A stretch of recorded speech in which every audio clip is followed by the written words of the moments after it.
In lesson 4.3, Riemann sums and definite integrals, we'll simplify that horrible area process we learned back in lesson 4.2 by developing a shortcut using these mathematical constructs called definite integrals. Now, we've already learned about integrals back in 4.1, and in 4.1 we learned that integrals are essentially the inverse of the derivative. Well, in lesson 4.3, we're going to learn how we can use integrals to find areas under curves. This is a major breakthrough in calculus that will allow us to do a whole host of things that we'll be spending a lot of time with as this course progresses. However, before we get into our study of definite integrals, it would behoove us to study some of the basic functions of these integrals, rather basic properties, and as such, we'll begin by taking a look at the box on the lower right part of your notes. After we learn some of these properties, we'll apply those properties towards setting up definite integrals, and then we'll actually see how these integrals can work together to find areas under curves. In the future, we'll learn how to not just set up these integrals, but to actually evaluate them to come up with these actual areas. But let's start off easy, and let's go ahead and begin by taking a look at some basic properties. Now, before getting into these elementary properties of definite integrals, maybe I should explain what a definite integral actually is and how it helps us to find areas under curves. What I'm going to do is I'm going to create a generic curve right here, and it'll look something like this, let's say. And let's call this curve f of x. Now, if we want to find the area between the x-axis and this curve, let's say we want to find this area between this value a and this value b. The way we talked about doing that in the last lesson was by setting up an infinite number of these little rectangles right here. And really, that's essentially what we're still going to do, but we're going to simplify the process quite a bit. And the way we're going to do that is by summing all of the rectangles together. And instead of using the capital sigma, like we did in lesson 4.2, we're going to use this integral sign, which we talked a little bit about in lesson 4.1. The integral sign is bent, and it kind of looks like an S for sum. And the way this is going to look, we're going to find the sum of every rectangle. Now, every rectangle is going to have a height of f of x and a width of dx. And so there is our generic rectangle, a height of f of x, a width of dx. And we're going to sum all of these rectangles from our lower bound of a to our upper bound of b. And if we do this, that will give us the area under the curve.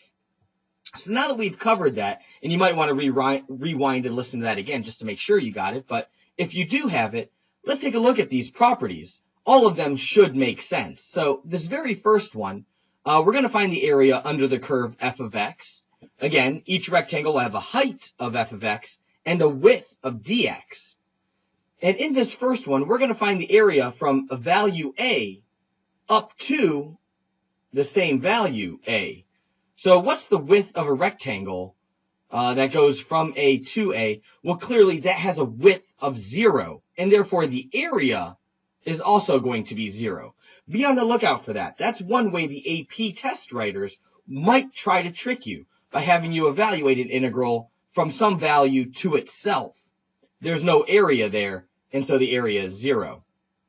Now, if we're trying to find the area under a curve from A to B, this is rather standard, from A to B, we can actually, if we want to, reverse those bounds. Instead of going from A up to B, we can go from B back to A of this function. Now, the only trick is that they're not actually going to be equal, because in my original, I'm running forward, but in my new, I'm running backward. So how can we account for that?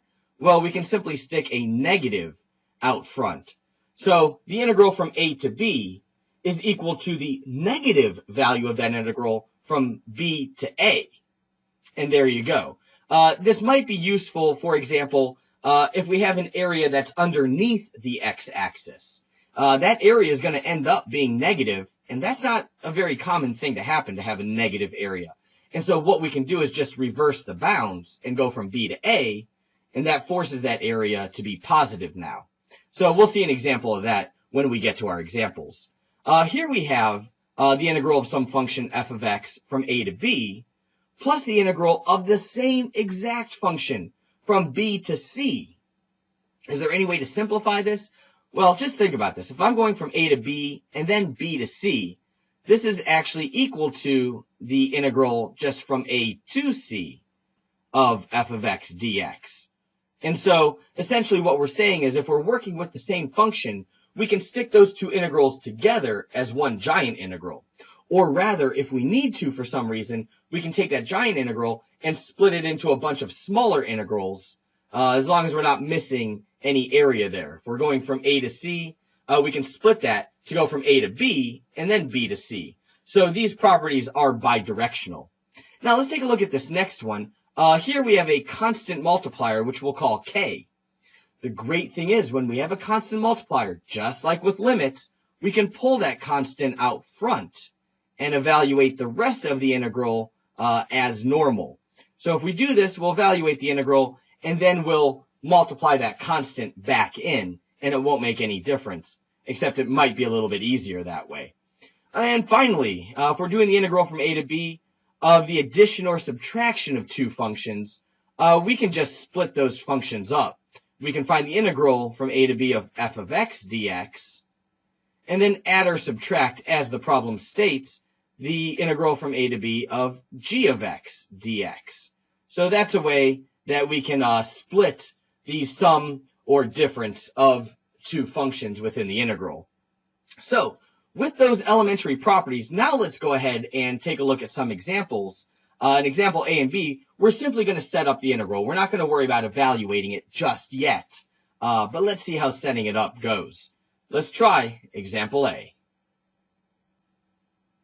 So in example A, we're going to try to set up a definite integral that would give us the area under this region right here. Now notice this region is not composed of just one function, but rather it's composed of two functions that are piecewise as given as f of x here. And essentially what we're going to try to do is find a way to evaluate the area of this region right here, which looks suspiciously like a triangle. And we're going to do that by setting up a bunch of these little rectangles right here. And then we're going to jump ahead and try to evaluate the region of this integral, which is not a triangle. It looks triangular, but it actually has a curved top to it. So we couldn't just use geometry to do this one. Although we could use geometry to do the first part, but we won't get into that right now. So how are we going to do this? We're going to have to split this into two integrals. The first integral will evaluate this red region. And clearly the lower bound and upper bound of this red region are going to be -2 and +1. That's where we start. That's where we're going to. And what is the function for this red region? Well, it's given to us right here in the piecewise function. It's just going to be x plus 2. That'll be the height of each rectangle. And then d of x. That'll be the width of each rectangle. And if we evaluate that integral, that will give us the area of this triangular region. How do we evaluate the integral? That will come later. Don't worry about it now. Right now, all we need to do is set this up. Now, how about the second part of this region, the curved-ish, triangular-ish region? Well, this region is actually going to start at +1 and go up to 4. We can tell that on the graph right here, from 1 to 4. And what's the function under which this region is? Well, that's going to be this nasty, ugly thing, this -1/5 x squared plus 16/5. That'll be the height of each rectangle, and the width of each rectangle will be dx. Now, we could simplify this integral using those properties. Certainly right here, we could split this into the integral of x dx plus the integral of 2 dx. Likewise, in this blue one, we could split it into the integral of this term plus the integral of this term, and they each have constants, so we could pull the constants out, but we don't need to get into all that. This right here will be sufficient. And once we learn how to evaluate integrals, we could evaluate this and find the region this whole thing right here. It would give us the area of this whole thing. So good times. Certainly fun, certainly exciting. And now let's take a look at an even more fun and exciting problem, example B. Now, example B actually looks a lot easier than example A. You might be inclined to just set up an integral that goes from -2 right here all the way up to 4 of the function. Unfortunately, that would not be correct. Remember that the integral goes from the x-axis up to the function. So over here in this first region, that wouldn't be a problem. From the x-axis up to the function will yield the area that we're looking for, and it would be great.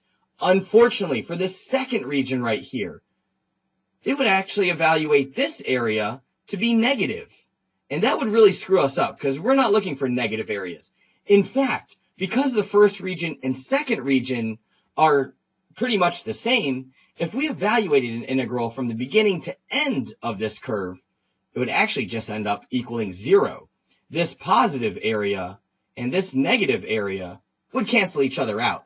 And that's not what we want. So we are going to have to separate this integral into two parts, one for each region. This is almost always going to happen when you have part of the region positive and part of the region negative. You're almost always going to have to split it up. So what is this splitting up going to look like? Well, for the first region, we're going to integrate from -2 up to +1 of the function. This is nothing special here. So 1/6 x cubed minus 1/2 x squared minus x plus 4/3. That'll be the height of each rectangle. And the width of each rectangle, well, as you know, that would simply be dx. That would give us the first part of it. That would give us this region right here. So, how are we going to evaluate the second part of this? In other words, the region right here. Well, the way that's going to look, if I just set it up and say plus from 1 to 4 of this function, that again would simply be a negative area, and that's no good. That would cancel out the positive area and give us a net area of 0. That's not what we want. So how can we turn this negative area into a positive area? Well, to be honest, there's two different ways that you could do this. First off, you could take this plus sign right here and just turn it into a minus. Since this area is negative, we'd have minus the negative, and that would make it positive. So that would work. However, what if we didn't want to do that? What if we wanted to leave this as a plus? Is there any other way we can turn this negative area into a positive? Look back at your properties, and what you'll notice is that if we change this, instead of 1 to 4, change it from 4 to 1, now we're stepping backwards through this area. And so that would force the negative to be positive. Both of these ways are acceptable. Both would yield the area that we're looking for, and both would be correct. So it's your choice how you want to do it. Either way works. All right, so now that we've looked at finding or setting up integrals to find the areas of regions, now let's go ahead and take a look at some other examples where the evaluation of the integral is given, and we need to work our way from a problem to an answer based on these given evaluations. This is going to be pretty cool, and let's go ahead and move on to example C. In our last 4 examples, we're going to be given integrals, and what we need to do is use the properties of integrals to make our given integral look like one of these 4 integrals up there. Now, how are we going to do this? It's simply a matter of breaking things apart, pulling out scalars, all kinds of stuff that we did in that box on the right side of your paper. So let's start with this integral right here. We have the integral from 3 to 7 of 3x plus 6 dx. Now, using the properties of integrals, of course, what we can do is actually split this integral into 2 parts. We'll have 3x dx. That'll be our first integral. And we'll follow that with our second term, which is simply 6 dx. So where can we go from there? Well, notice in our first integral, we do have a scalar multiple. And if you look at the properties of integrals, it says that we can actually pull that scalar out front and leave everything else behind. Fantastic. So that won't be too bad to do. especially since that particular integral is given right there. Awesome. Now, for the second integral, I'm going to do the same thing. I have a scalar multiple. I'm going to pull it out front, and I'll leave everything else behind. And notice that the integral from 3 to 7 of dx is also given. That's right there. So now it's just a matter of substituting values in and simplifying it all out. If we do this, we'll have 3, let's see, what is the integral of x dx from 3 to 7? Again, that's given right here. That's just equal to 20. And here we have 6 times the integral of dx from 3 to 7, and that's given right here as 4. Now it's just a matter of simplifying. We have 60 plus 24, and of course, that is just 84, which is the true value of our given integral. Now, once we learn how to evaluate integrals ourselves, you can always come back and see that this particular integral actually does evaluate to 84. So pretty sweet. As you see, it's just a matter of using our properties of integrals, breaking things apart, moving scalars out front, and substituting in things that were given above. So there we go. Tell you what, why don't you go ahead and try example D before we get there together. You might find that example D is very similar to example C in a lot of ways, although in my opinion, it's actually quite a bit easier. Give it a shot, and the rest of us will catch up to you very quickly. All right, so hopefully you've already tried example D. It's not really that difficult. We're going to do basically the same thing we did in the last example. We're going to pull out our scalar multiplier, which is 1/5, and we'll leave the rest behind, so we're integrating from 7 to 3 of x cubed dx. Now, does this integral match any of the integrals you see up here? At first glance, you might say yes, but be very, very, very careful. This integral, which is probably the one you're looking at, does not say the integral from 7 to 3. Do you see that? It actually says the integral from 3 to 7. So what can I do? In what way can I take these two bounds and simply switch them around? Well, I can switch them around so long as I stick a negative out front of the entire thing. Again, look back at your properties and you'll see that this is the case. So this is actually going to be negative 1/5 of the integral from 3 to 7 of x cubed dx.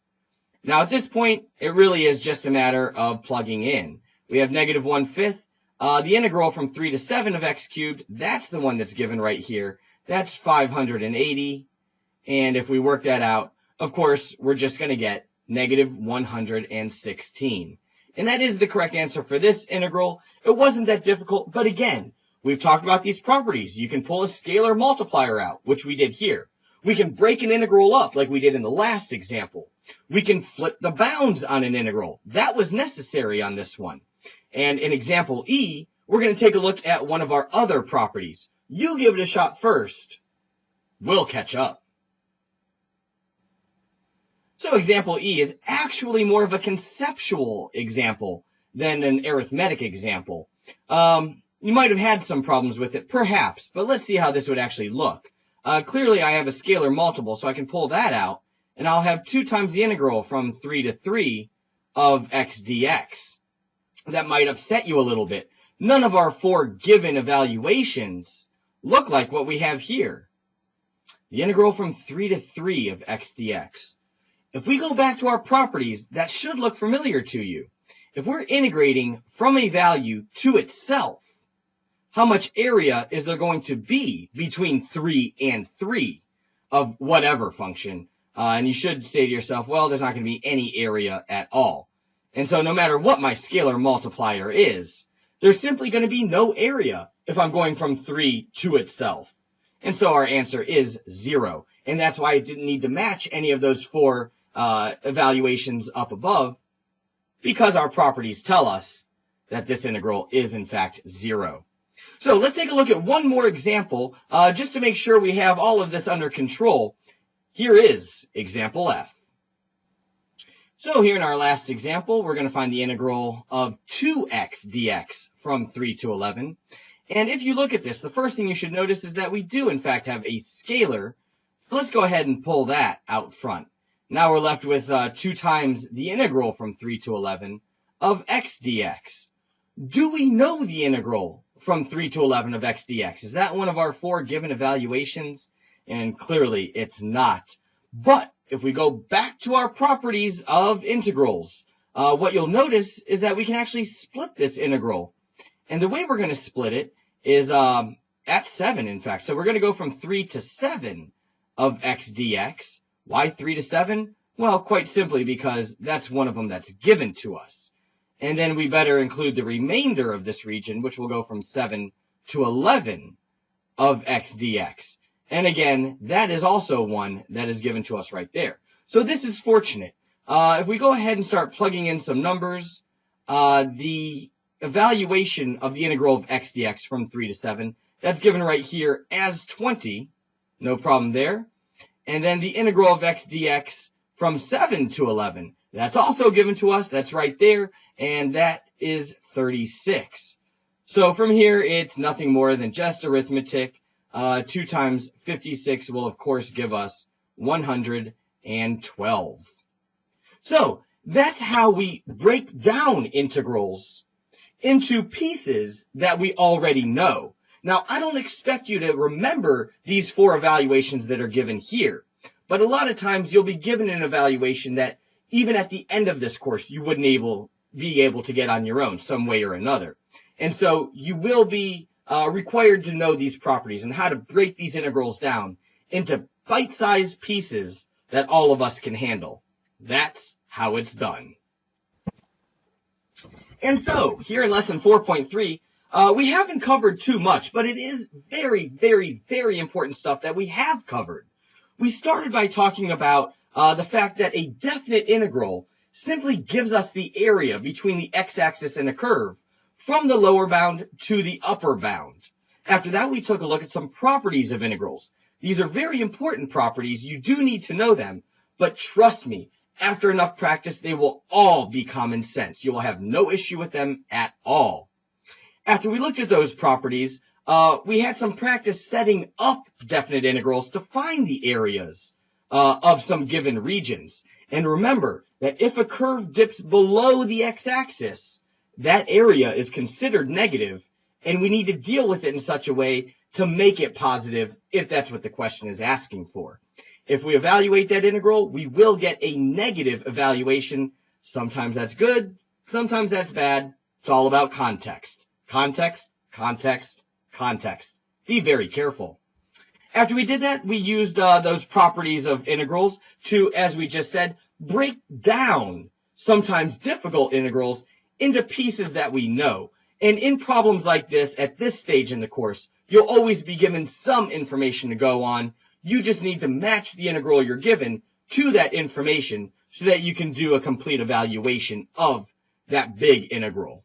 So nothing too much, nothing too hard, but definitely crucial to your progress throughout the rest of this course. So remember all these properties, remember setting up these integrals, remember all this stuff as you proceed with your assignment, and good luck.